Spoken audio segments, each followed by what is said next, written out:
en Diálogo de Impacto vamos a conversar con el ministro de Comunicaciones, José Augusto Argueta, sobre cómo se está manejando toda esta crisis. Sabemos que el gobierno pues entró, qué tan grave es la crisis económica, la liquidez del gobierno, porque sabemos que sin dinero es difícil realizar proyectos, hacer muchas acciones. ¿Cómo se la está jugando el gobierno? Sabemos también de que ya se nombró la comisión liquidadora de estas instituciones que están en reducción. Todos estos temas vamos a analizarlos justamente en Diálogo de Impacto, pero es importante hacer contexto a este tema. Y justamente fue en el 2014, en el gobierno de Juan Orlando Hernández, donde se expandió el aparato estatal, creando las figuras de comisionados, interventores, ministros asesores, las cuales mantuvo por 8 años, desde el 2014 hasta el 2022. Expendió exageradamente el gobierno. ¿Qué pasó cuando llega Xiomara Castro en el 2022? Xiomara Castro amplía la estructura administrativa para impulsar sus políticas sociales orientadas a lo que ella denominó el socialismo democrático.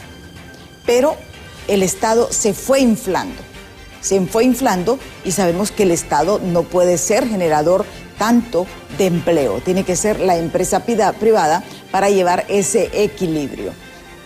¿Qué ha sucedido en el 2026? Asume la presidencia Nasri Afura y está proponiendo, ya es ley, la reducción de 113 instituciones. ¿Se pueden imaginar ustedes? Hay 113 instituciones funcionando en el gobierno hasta este momento porque todavía está en proceso y las pretende reducir a 74. Esto va a generar una reducción que se estima entre 15 y 39 mil millones de lempiras, ya hablando en economía, pero también va a generar desempleo. Y aquí es donde viene el reto, cómo hacer que estas personas que salgan, bueno, se les tienen que pagar, me imagino, sus derechos, eso lo vamos a conversar con el ministro, pero también buscar oportunidades. Y aquí es donde entra la empresa privada. Pero hay condiciones para que la empresa privada invierta. Hay opciones de inversiones, ofertas de organismos, de empresas internacionales que van a venir a expandirse a Honduras, cuando tenemos uno de los principales problemas, que es la inseguridad jurídica.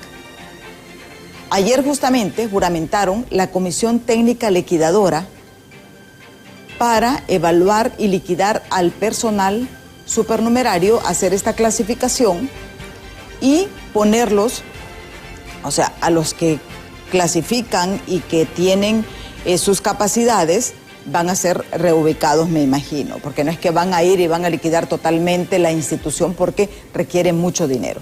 Recordemos que para esto hay que hacer una aproximación del pasivo laboral, pero esto pues sucede cada 4 años. Igual fue cuando llegó Xiomara Castro, aunque hay que decirlo, ¿verdad? Xiomara Castro no fue tanta el personal que despidió, mantuvo mucho personal y más bien amplió. Ahorita pues por la situación económica, el gobierno es parte de sus políticas esto. Antes de iniciar con nuestro invitado, veamos esta nota de nuestros compañeros de los noticieros Impacto en torno a cómo pretenden reactivar la economía mediante la reducción del aparato estatal y algunos proyectos para incentivar la inversión en Honduras. El Congreso Nacional aprobó la Ley de Reactivación Económica, una normativa que contempla la eliminación de 38 instituciones del Estado, como parte de un proceso de reestructuración administrativa orientado a reducir el gasto público. La medida establece la cancelación de servidores públicos vinculados a las entidades suprimidas, garantizando el pago de sus prestaciones conforme a la ley. Le da facultades al Procurador General de la República para que cuando él determine que una demanda la va a perder el Estado, por ejemplo las laborales, que casi siempre las pierde todas, mejor llegue a un arreglo con el demandante, llegue a un arreglo, a una conciliación. Ese arreglo va a ser supervisado por la Secretaría de Finanzas, por el empleado que se despida tiene que irse con todos sus derechos laborales, no como sucedió antes. O sea, cargaron los juzgados de demandas laborales porque Libre fue irresponsable, despedía a la gente, no le pagaba las prestaciones y el empleado lo que le quedaba es ir a demandar al Estado. Desde el Partido Libertad y Refundación rechazaron la aprobación de la Ley de Reactivación Económica, calificándola como una masacre laboral. y advirtiendo que provocará despidos masivos en distintas instituciones del Estado, afectando incluso a empleados identificados con su militancia. Ley que no tiene nada de reactivación económica si ustedes la analizan, y en segundo lugar tampoco tiene de desarrollo humano. Lo que hay que hacer, lo que hay que revisar, que esta ley lo que busca es despedir sin quitando a un lado los derechos de los trabajadores. Eso está claramente establecido. Le dice que una vez que los despidan, les van a depositar determinadas las prestaciones, y si ha sido injustamente despedido. Con esta aprobación, la Ley de Reactivación Económica abre un nuevo escenario político y administrativo en el país, marcado por la reducción del aparato estatal y un fuerte debate sobre sus implicaciones laborales y sociales. En Cámara de Marvin Andino, les informó José Luis Castellanos. Bueno, y estamos por la línea telefónica porque el ministro pues ha sido víctima de lo que sucede cada mañana en esta ciudad. El tráfico. Es terrible el tráfico, pero bueno, gracias ministro por venir en camino, ¿verdad? Gracias por atendernos, porque es importante ver realmente este desafío principal que tiene el gobierno de Nasria Fura en el sentido de reactivar la economía para generar realmente empleos, que es la principal causa. ¿Qué tan grave es la situación de las finanzas en el Estado? ¿Cómo lo recibieron ustedes? Muy buen día, licenciada Emma. Efectivamente, la felicito por esa amplia introducción que dio. Muy consciente de la realidad, diría yo. Creo que el primer reto que tuvimos es recordar que llegamos sin transición, llegamos básicamente con los ojos cerrados.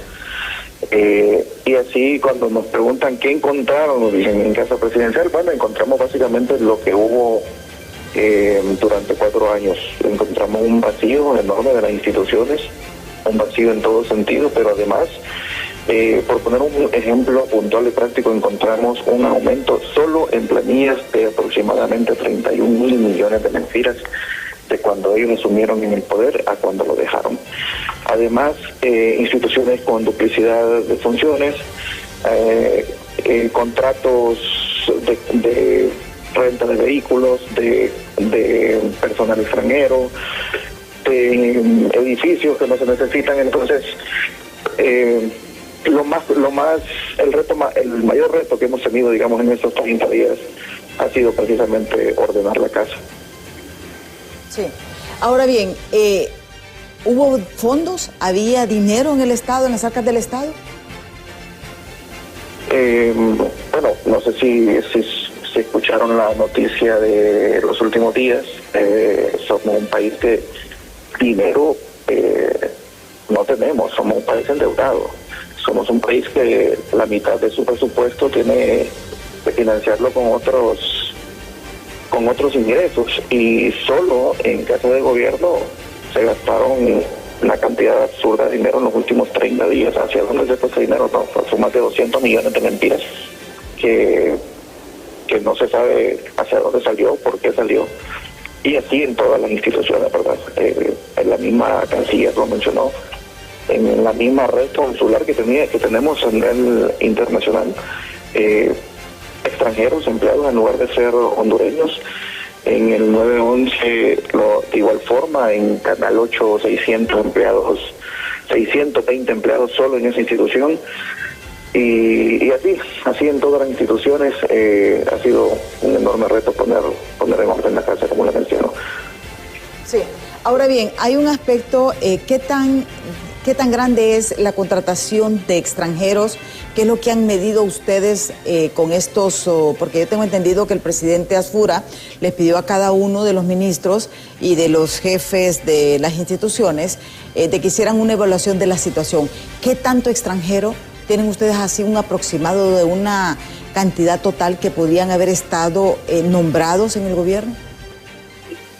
En este momento no podría darle una cantidad total de extranjeros. Sí, en el primer Consejo de Ministros se dio 2 semanas para que cada institución entregue un informe pormenorizado de la situación tanto financiera como de proyectos ejecutados y la salud financiera mismo de las instituciones. Y digamos, más allá de la enorme carga que paga el pueblo hondureño, también hay un tema de seguridad nacional, ¿verdad? En instituciones como el 911, personas que no sabemos de dónde vienen, personas que no sabemos su idoneidad, son las personas que nos estaban vigilando, ¿verdad? Entonces eso es preocupante, ¿verdad? Sí. ¿Qué tan grave consideran ustedes la intervención de tanto cubano en varias instituciones? Ustedes han señalado que son varias instituciones las que estaban nombrados cubanos y que no eran de la brigada tampoco, ¿verdad? No eran de los médicos, o sí eran de los médicos. Esos son otros, son una parte, estos son 169 cubanos que brindaban, entre comillas, un servicio de brigadas médicas, pero vaya, por ponerles precisamente ese ejemplo, son 169 personas que entraron al país como doctores que venían a dar un servicio gratuito, y ni fue gratuito porque les pagaban entre $1.500 y $2.500, y nunca, por ejemplo, se acercaron al colegio médico a entregar su documentación. Entonces, eso solo por poner el ejemplo de la brigada médica cubana. En el resto de las instituciones, igual, personal que no se sabe cuál era su función real. Sí. La situación de salud sabemos que es bastante compleja. El presidente ya ha dado una instrucción, él incluso está dirigiendo esto. Es un tema bastante sensible porque no hay medicamentos, los médicos nuevos no quieren trabajar en el sistema sanitario por la situación, el seguro social es un caos.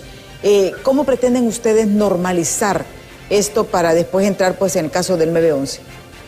Lo primero es estabilizar el sistema mismo de salud. Precisamente por ello fue que el presidente Narri Guanacura tomó las riendas de la Secretaría de Salud, encabezándola él mismo.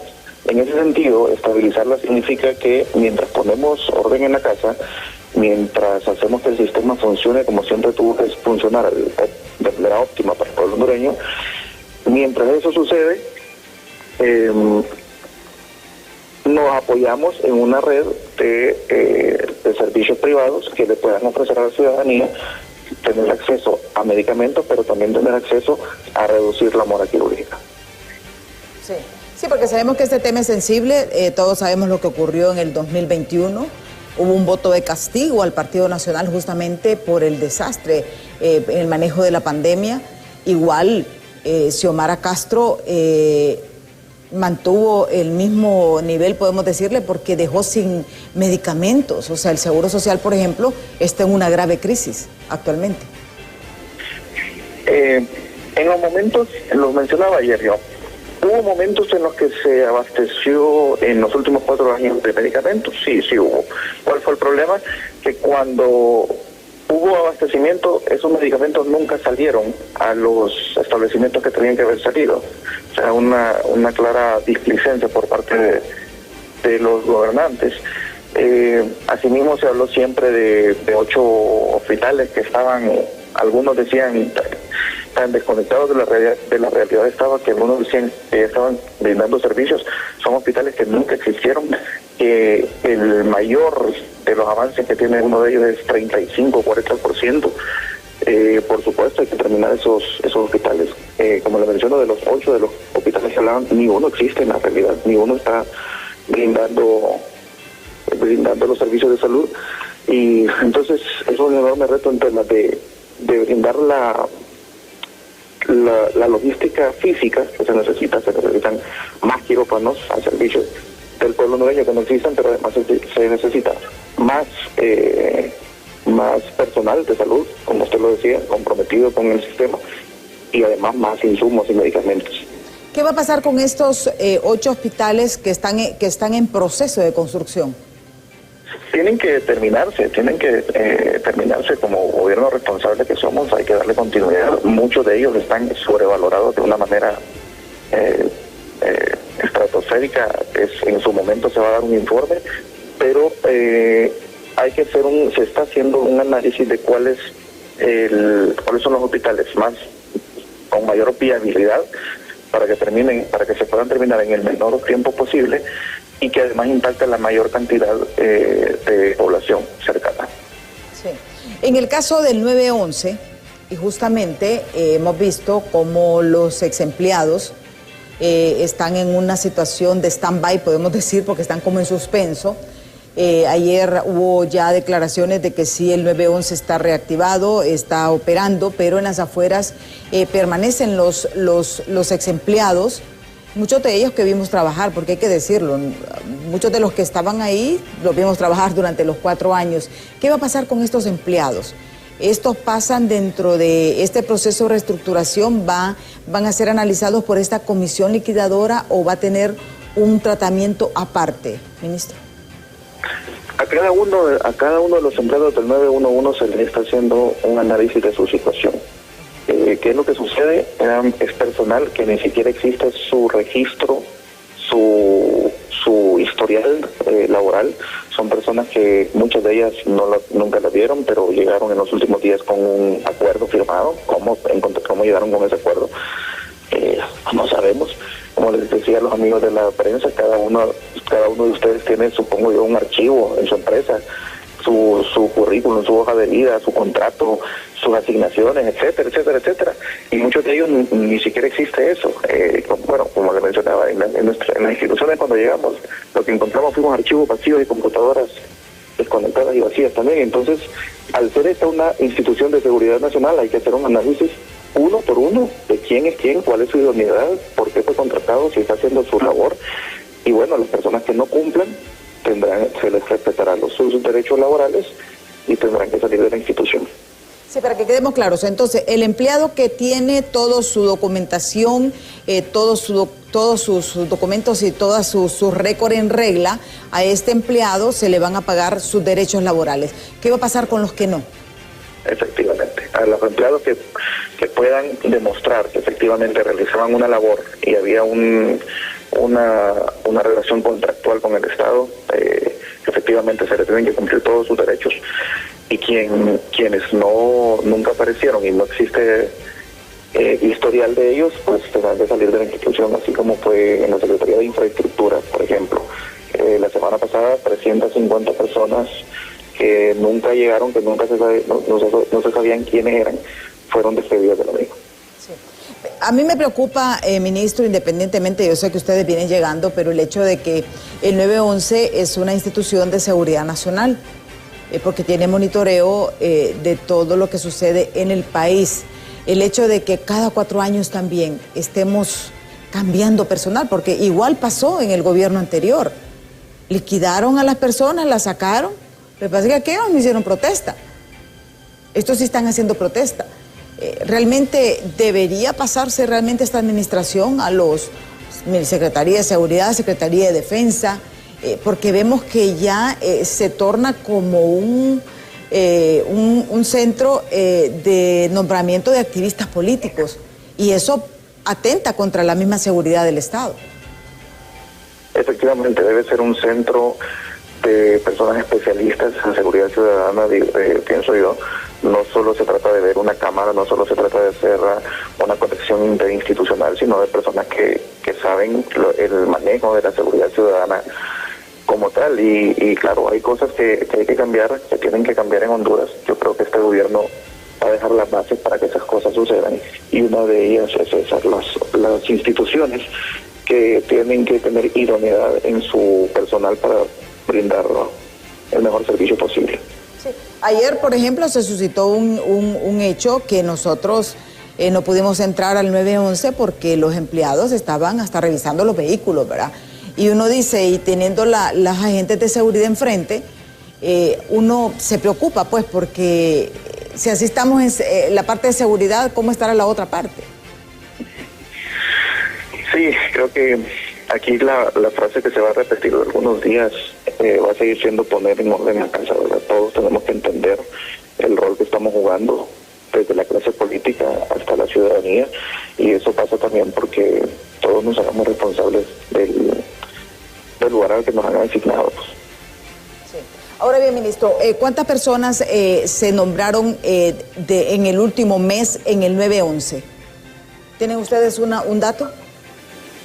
No tengo un dato exacto, pero sí escuché al director mencionar que hicieron o intentaron entre más de 1000 nombramientos.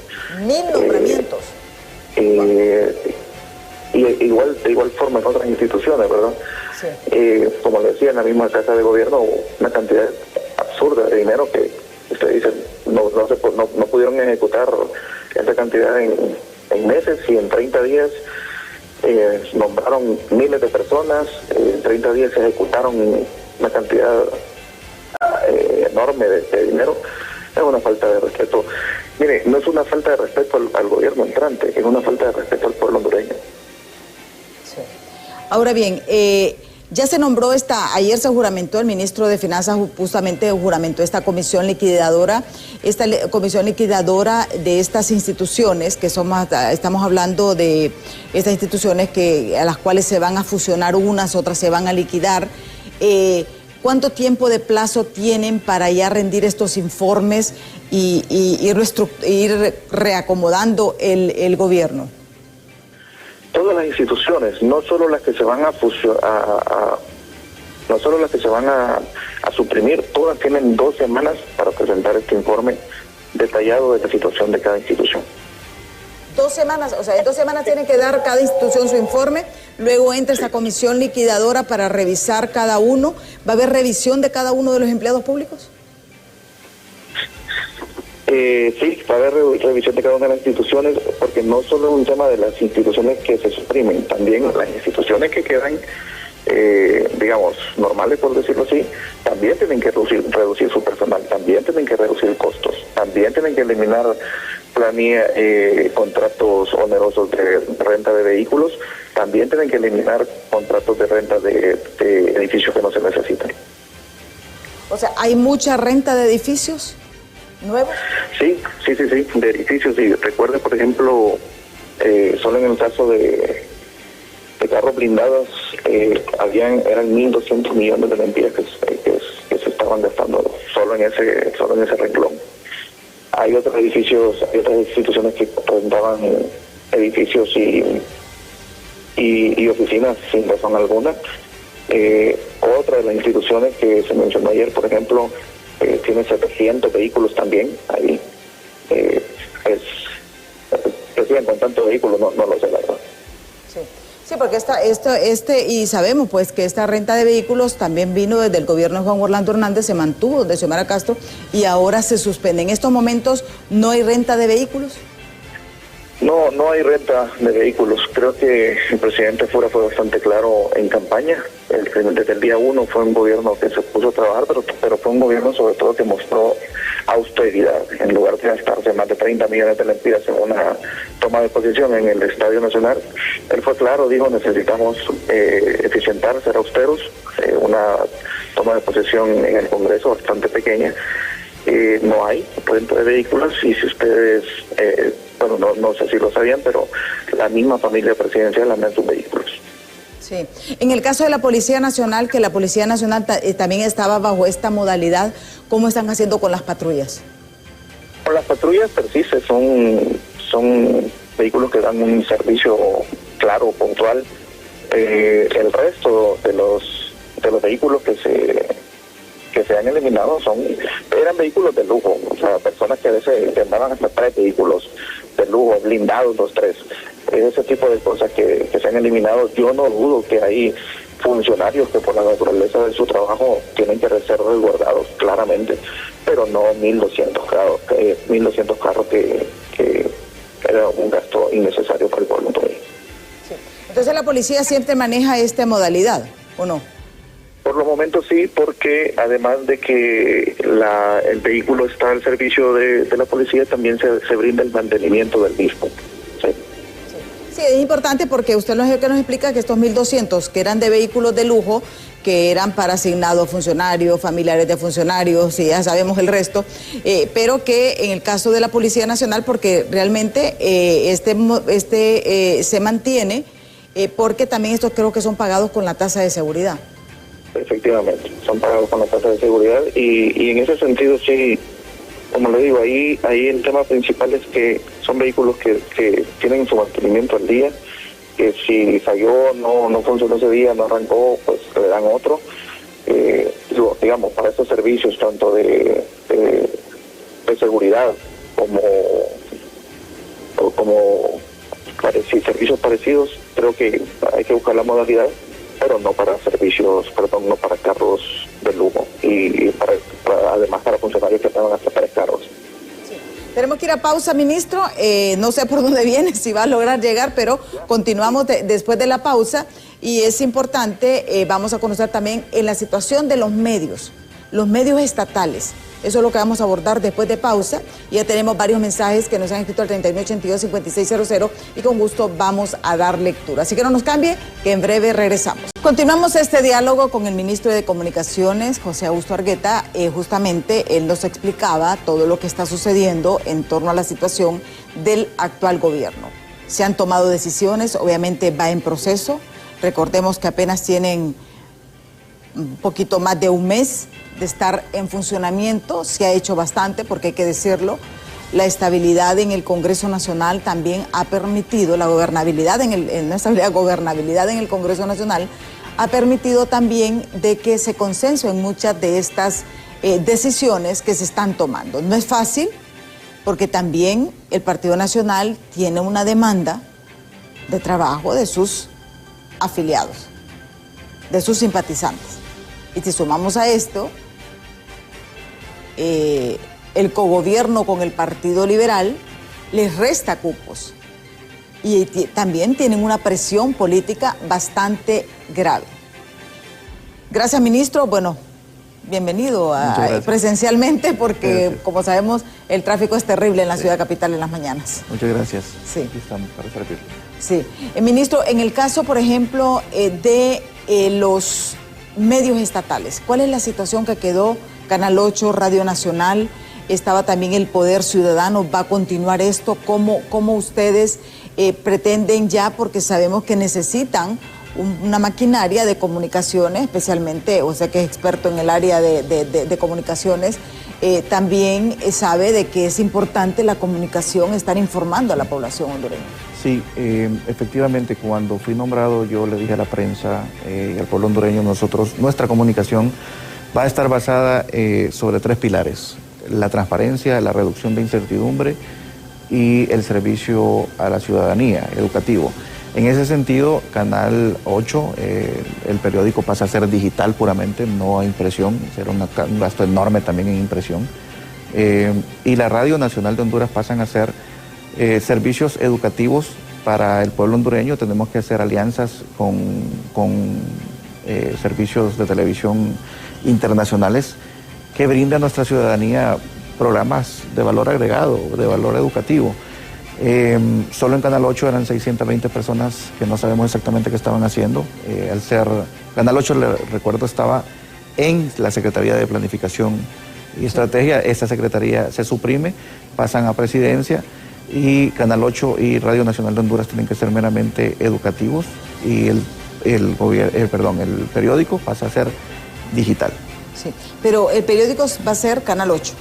O sea, no va a tener un nombre, porque anteriormente estaba como El Poder Ciudadano. No, el nombre en todo caso puede ser del Gobierno de la República, pero no nombres ni que exalten figuras ni que exalten temas ideológicos. O sea, va a ser netamente institucional. Sí. En cuanto a la operación técnica, ¿cómo está? Quedó equipo, personas bastante capacitadas, todos ellos nos tenemos que sentar a llegar a acuerdos. Hay un cambio de visión en el gobierno entero, y bueno, tienen que subirse a la visión del presidente Apura, un presidente que ha dejado claro que no quiere ni siquiera fotografías de él en las instituciones, sino que puramente institucional y que sea de valor agregado para la ciudadanía. Sí, ya tenemos varios mensajes que justamente nos han escrito al 3982-5600 y que vamos a compartir, porque es importante conocer la visión de los ciudadanos. Dice: enhorabuena que el gobierno está poniendo orden en el gobierno, nos dice este mensaje. Dice: ese relajo de personal supernumerario viene desde el gobierno de Joviene, dice. ¿Qué va a pasar con esa gente desempleada si no hay fuentes de empleo? Nos dice este televidente. Otro dice: Estoy de acuerdo que hagan depuración de empleados, pero solo los paracaidistas. La gente que trabaja no es justo, dice, que la saquen ser de un partido, porque no es excusa para sacarla, dice este mensaje. Otro dice, solo los paracas deben de sacar del gobierno, tantos nacionales desde Jo y ahora los de Libre. Dice este otro mensaje. Otro mensaje, otro televidente nos escribe y nos dice, muy buenos días, licenciada Emma, eso pasa cada cambio de gobierno. No es nada nuevo, el pueblo ya vio lo que está de nuevo es trabajar en los gobiernos y a eso se está acostumbrado. Este pueblo, vivir del mismo pueblo como los políticos. Mire usted, ese Congreso, cómo está de lleno de parásitos, vea cómo metieron suplentes con ese dinero votado, ahí deberían de reducir ese montón de gente sin hacer nada, nos dice este televidente. Otro mensaje nos dice, buenos días, licenciada Emma, todos los partidos políticos juegan con el dinero del pueblo, se hacen llamar defensores del pueblo. Mire usted cómo hay políticos que el pueblo no los eligió, pero los políticos les dan otros puestos porque son una red de corruptos, nos dice este otro televidente. Otro mensaje nos dice, buenos días, licenciada Emma, los que en realidad hacen el mayor daño del pueblo son los mismos políticos, esos son los enemigos nuestros. Otro mensaje nos dice, buenos días, licenciada, solo son lloriqueos los de Libre, ahora es malo, cuando ellos lo hicieron era bueno, ellos se atuvieron a que no iban a dejar nunca el poder, nos dice este mensaje. Otro mensaje nos dice, buenos días, felicito al ministro Argueta por su buen desempeño y realmente estos son llamados socialistas, les gusta la buena vida. También tenemos el ejemplo en el Congreso, donde cualquier asistente de algún diputado de Libre andaba con carros alquilados. Igual eso se daba en el gobierno central, donde cualquier empleado de tercera categoría tenía esos privilegios. Son muy buenos para gastar el dinero ajeno, más vale que se fueron, dice este mensaje. Esto es parte de algunos de los mensajes y vemos la preocupación del pueblo. La preocupación y el enojo, licenciada Emma, y quiero decirle algo al pueblo hondureño, tienen todo el derecho de estar molestos. Nosotros solo vamos a indicar que somos mejores que los que hemos criticado a punta de resultados, no con discursos. Sí. Sabemos que Narria Fura, el presidente Narria Fura, tiene su estilo. Tiene su estilo, tiene su forma. Y nosotros estamos acostumbrados a una intervención del Estado en todo. Y él como que se ha retraído, ¿verdad? Vemos su estructura, cómo está funcionando, cómo está operando, y la gente quiere resultados. Sí. ¿Qué tanta presión tienen ustedes de Narria Fura, los ministros? ¿Cómo son esas reuniones de gabinete? Porque los que conocemos a papi desde hace mucho tiempo, sabemos que es un hombre de trabajo. Y como él dice, él lo único que prometió es que iba a trabajar y que iba a trabajar. Dar resultados es la prioridad 1 del presidente Fura. ¿Y qué tanta presión? Me pregunta, es simple, le respondo simple. El ministro que iba siendo juramentado también iba firmando su carta de renuncia, porque si no damos resultados, vamos para afuera. O sea, firmaron el acuerdo y firmaron la renuncia, simultáneamente. Así es. Esta alianza con el Partido Liberal podría generar un desnivel, porque también el Partido Liberal tiene su forma de ser, pero se tienen que someter a las disposiciones de Narria Fura. Tiene su forma de ser, pero el capitán del barco se llama Narria Fura, la visión es la de Narria Fura y la forma de trabajar es la de él. Aquí nosotros no estamos trabajando por un partido o por una corriente, estamos trabajando para dar resultados al pueblo hondureño. Y en ese sentido no importa de qué color sea. Lo mencionó muy bien usted hace poco y eso es de felicitar. Muchos de los avances que se han realizado porque hay gobernabilidad en el Congreso Nacional. Sí. Con el liderazgo de Tomás Zambrano se ha logrado los marcos jurídicos que nos permiten brindar estabilidad al sistema de salud, a la rehabilitación de los 2.700 kilómetros de carretera, y sin gobernabilidad y sin el apoyo de las demás bancadas eso no hubiera sido posible. Sí. Yo hago siempre esta referencia, y es el hecho de que cuando Narria Fura fue juramentado como presidente de la República, estaban los 128 diputados, sí, legitimando, ahí estamos viendo justamente en pantalla, ese mandato. Y eso es gracias a estos acuerdos políticos, que realmente sí, al final, usted lo sabe, todo, les digo yo, es negociación y repartición. porque esa es la forma de gobernar. Pero legitimaron y eso nos viene a dar, nos dio un respiro. Hubo mucha tensión antes de que se sentara en la silla presidencial, pero eso nos vino a dar a nosotros realmente un respiro de tranquilidad y que realmente pudiéramos tener la certeza de que iban a cambiar las cosas. El Congreso Nacional está jugando un rol importante, han aprobado estas leyes, obviamente con las oposiciones que son normales también en una democracia. Sí, al final del día gobernar implica tomar decisiones difíciles y la política y gobernar siempre va a ser tomar decisiones que lleven las necesidades equidistantes, siempre con poco recursos. Siempre, todos tenemos necesidades, todos queremos para nosotros, pero hay pocos recursos y eso es gobernar, llegar a un punto medio entre todas las necesidades del pueblo hondureño y con recursos siempre limitados. Ahora bien, sabemos que va a haber un achicamiento del gobierno. ¿Cómo compensar la generación de empleo en el sector privado? En primer lugar, lo primero que tenemos que hacer, y es lo que está brindando hacia el mundo Nasri Afura, es certidumbre, tranquilidad, seguridad jurídica. El regreso al CIADI, lo que le está diciendo al mundo, nosotros somos un gobierno responsable con el que no deben tener miedo. Esa fue la primera nota que él firmó ese día que le pusieron la banda presidencial. El CIADI mismo le respondió de manera muy responsable y contentos. El CIADI, para el pueblo hondureño que no lo conoce, es la instancia a la cual los inversionistas internacionales pueden llegar a dirimir un conflicto de manera que damos un mensaje hacia el mundo de que hay reglas claras para todos. Entonces, seguridad jurídica en primer lugar, luego inversión extranjera. Si no hay inversión extranjera, no se va a generar empleo. Y habrá inversión extranjera cuando reduzcamos los costos de la energía eléctrica también, y ese es un paso importante que estamos dando en este momento. Sí, la energía eléctrica es sabemos que la deuda de la energía eléctrica es lo que tiene hundido realmente al país económicamente. Es un tratamiento especial que se va a dar, se va a meter, como dicen, de lleno en la parte de la energía eléctrica. Es un tratamiento especial, hay que reducir los costos, hay que reducir las pérdidas, pero además hay que generar energía eficiente y a un bajo costo que nos permita ser competitivos en la región. Sí. Hay muchas empresas que no vienen a Honduras porque nuestra energía eléctrica es muy cara. Eso es un tratamiento especial que se está dando.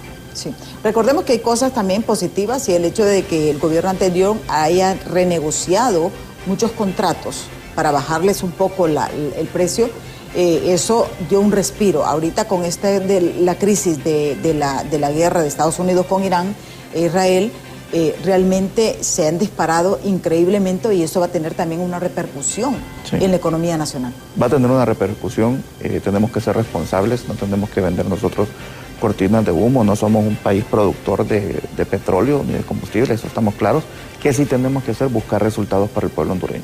Aunque Rick se decía que había petróleo en la Mosquitia.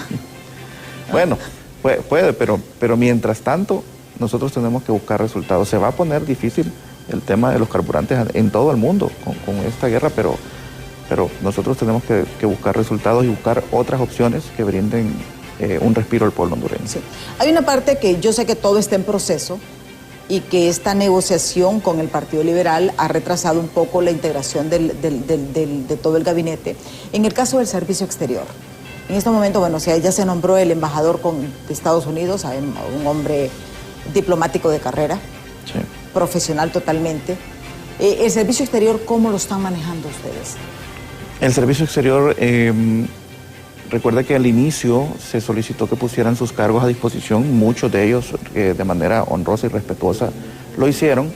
Se van nombrando en la medida en la que van surgiendo los perfiles idóneos, pero el servicio exterior en la agenda presidencial es bastante claro. Tiene que ser un servicio exterior al servicio del pueblo hondureño, que traiga inversión, que traiga productos y no solamente protocolarios.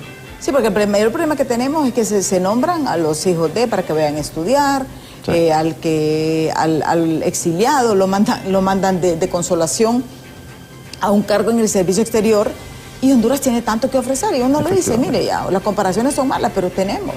Costa Rica, El Salvador.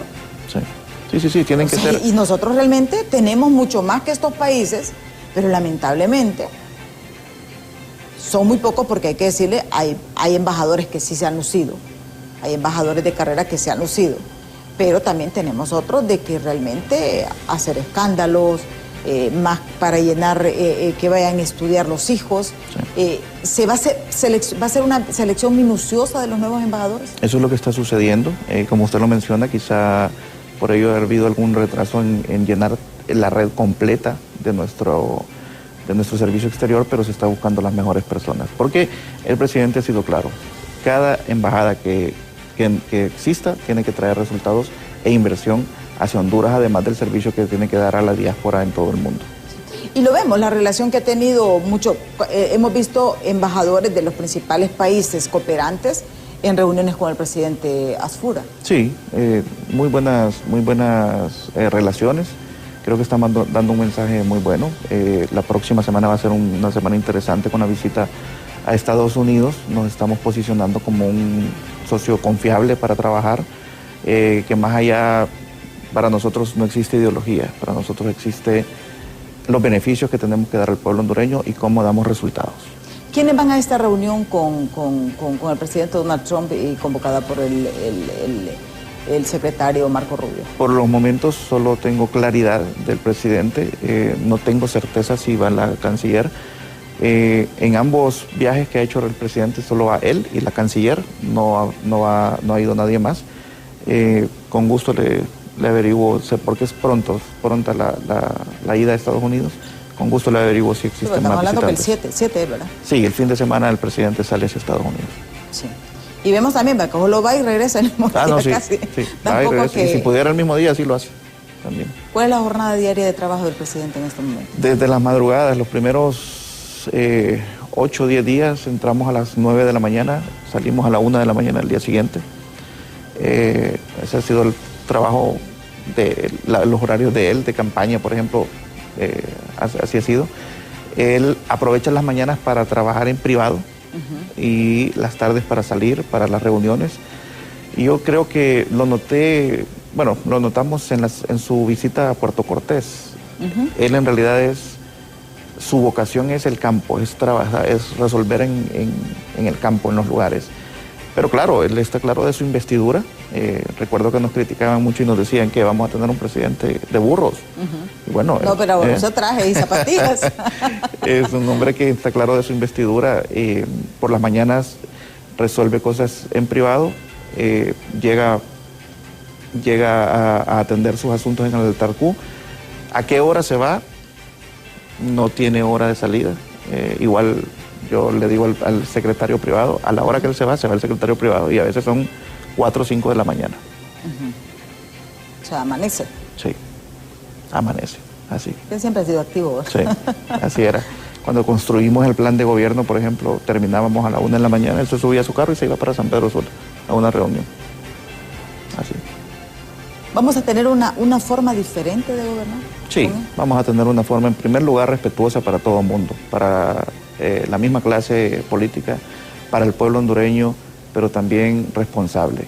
Como les mencionaba a los amigos de la prensa, cada vez que yo me pongo frente a sus cámaras, cada vez que yo tomo un micrófono para una conferencia de prensa, no es para venirles a decir qué vamos a hacer, es para venirles a decir qué hicimos hoy en la mañana, qué estamos haciendo y qué resultados vamos a ofrecer hoy. Sí. En cuanto a la comunicación dentro del gabinete, ¿cómo se están conformando? Porque se están acoplando al ritmo de trabajo. Sí, nos estamos acoplando al ritmo de trabajo. El presidente es un hombre respetuoso de los espacios de cada quien.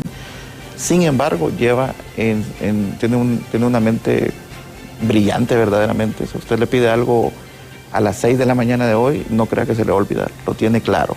Y ahí de usted si no ha cumplido o por qué no ha hecho. Él respeta los espacios de cada uno, pero está pendiente también de cada uno. Sí. Una de las principales metas, justamente, es la reparación de la red vial turística. Sí. Hemos visto reportes de los lugares pues, que se está llevando a cabo. ¿Qué tanto avanza?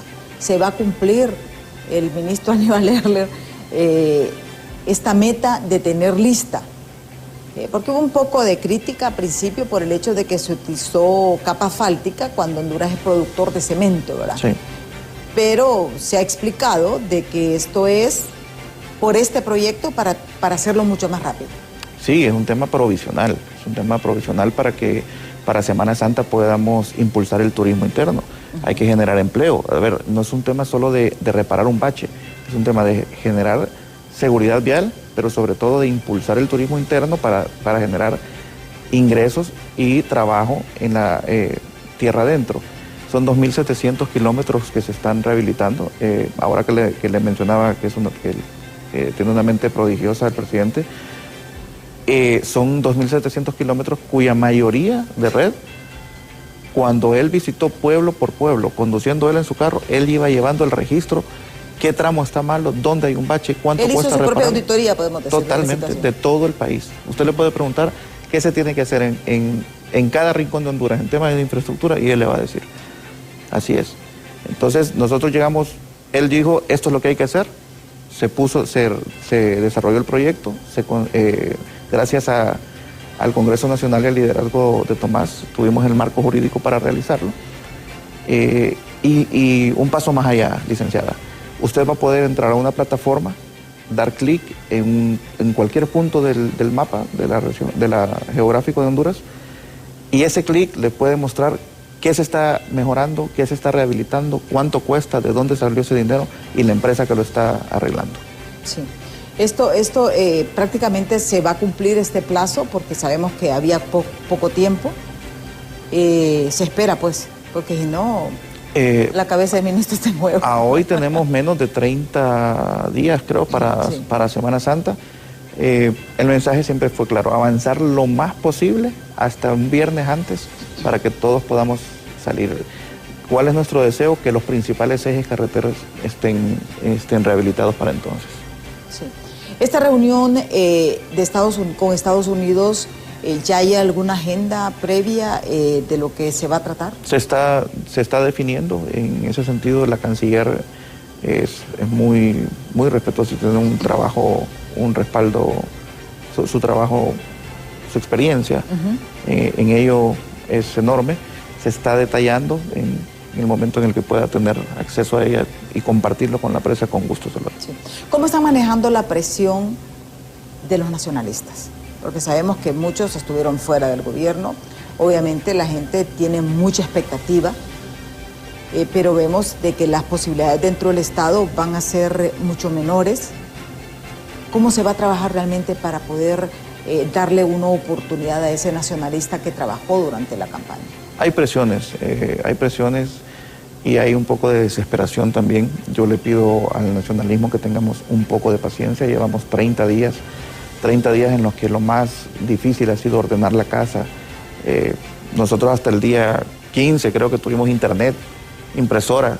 O sea, 15, o sea, estuvieron sin internet mucho tiempo. Sí, y así creo yo en todo el gobierno. Lo primero que a lo que llegamos fue a poner orden. Tengamos un poquito de paciencia, hermanos nacionalistas, pero también decirles algo, hacer un llamado. Se les va a dar oportunidades, pero también tiene que ser oportunidades a las personas idóneas y comprender que es un mandato que el pueblo hondureño nos está dando. A la persona que se le vaya dando una oportunidad es para cumplirle al pueblo hondureño. Sí, porque hay mucha presión. Nosotros tuvimos, Mercedes Sarabia, que usted sabe que Mercedes, ella representa muchas de las bases. Sí. Hemos visto mucha confrontación también a principio, ya vemos que se ha ido calmando un poco, pero sí, y eso es una cadena, pues, o sea, quien trabajó quiere que se le dé una oportunidad. Efectivamente, y hay que respetarle además ese derecho que tiene. La cuestión es que también, como hay muchos ministros, y decía, muchos ministros ya no nos contestan. Contéstenle, ministro, contéstele a su gente, contéstele a su base.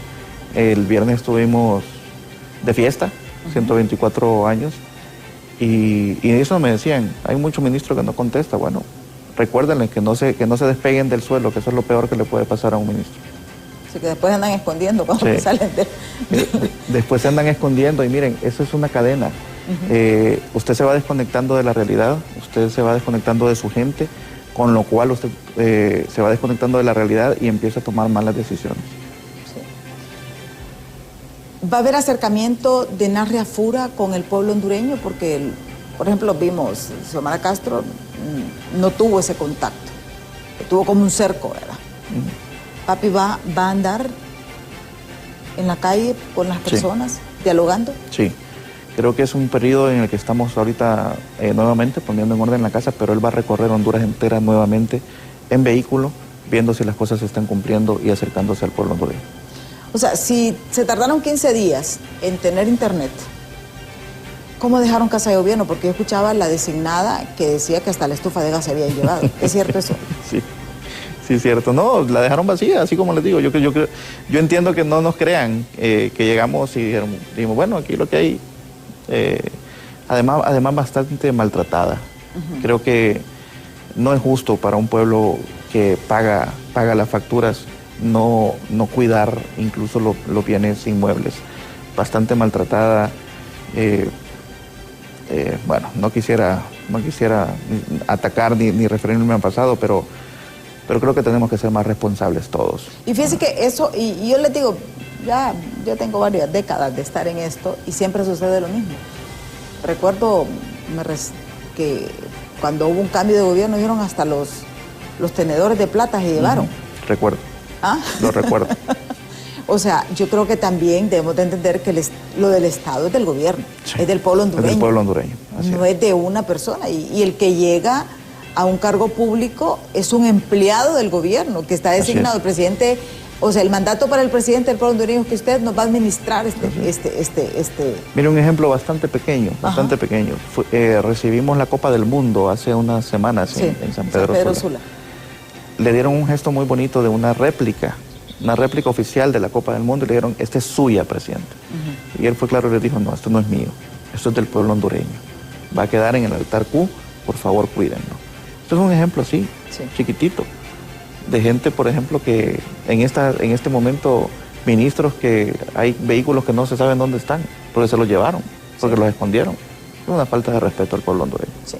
El tiempo se nos ha agotado, ministro, yo le agradezco, muchísimas gracias por habernos acompañado. A ustedes.